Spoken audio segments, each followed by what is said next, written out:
No vídeo de hoje, nós falaremos sobre o fermento dos fariseus.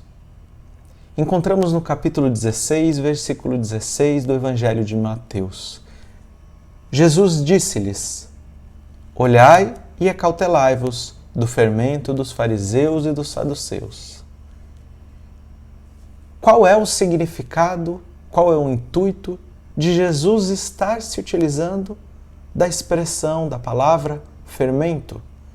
Kardec traz para nós no livro A Gênese, no item 49 do capítulo 15, o fermento dos fariseus.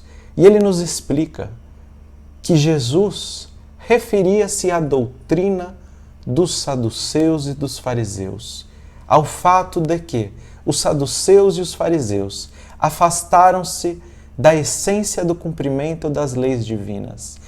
Deixaram então de participar da contribuição para com a obra de Deus com seus corações.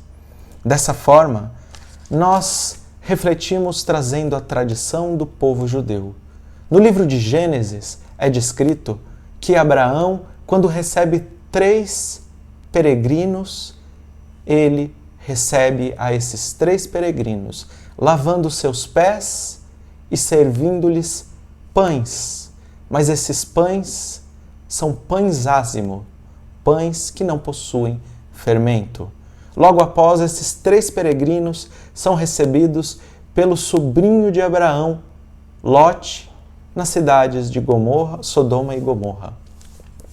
Lá, quando ele recebe, da mesma forma, ele lava os pés daqueles 3 peregrinos e, posteriormente, serve tortas de pão, os pães ázimo. Mas o questionamento que fazemos: por que é que eles estariam ambos comendo o pão ázimo que, pela lei, pela tradição do povo judeu, deve os judeus comerem o pão ázimo na celebração do Pessach, da Páscoa judaica? Naqueles tempos, o povo judeu ainda não havia descido para o Egito. Abraão era o primeiro de todos os judeus. Os seus filhos, a sua descendência, ainda não era cativa e não havia saído do Egito. A celebração da Páscoa judaica é a celebração, o êxodo do Egito, a saída do Egito. E o que nos dizem os grandes sábios da Torá, a tradição judaica, é que Abraão estaria comemorando a essência da festa de Pessach, de Páscoa, a libertação do espírito.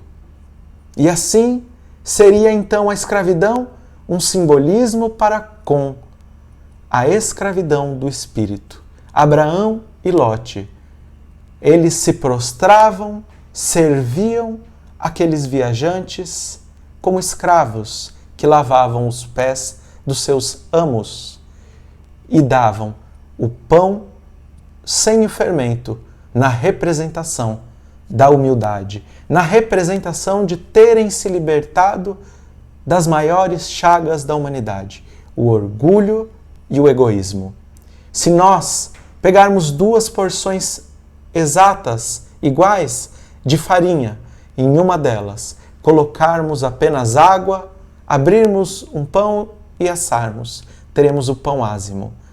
Já na segunda porção, se colocarmos fermento e água, nós teremos, com a mesma quantidade de farinha, um pão que toma o volume, a proporção muito maior do que a sua real quantidade de farinha. Ou seja, a perfeita representação do orgulho.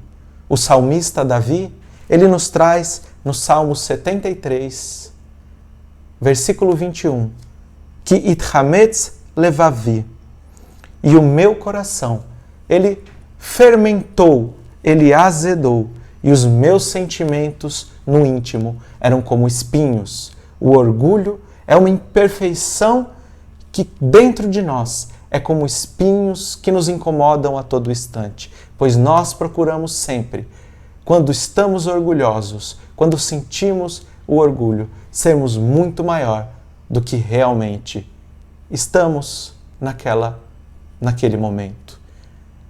A festa da libertação do Espírito que nos trazem os grandes sábios é a libertação de nossos espíritos do fermento do orgulho.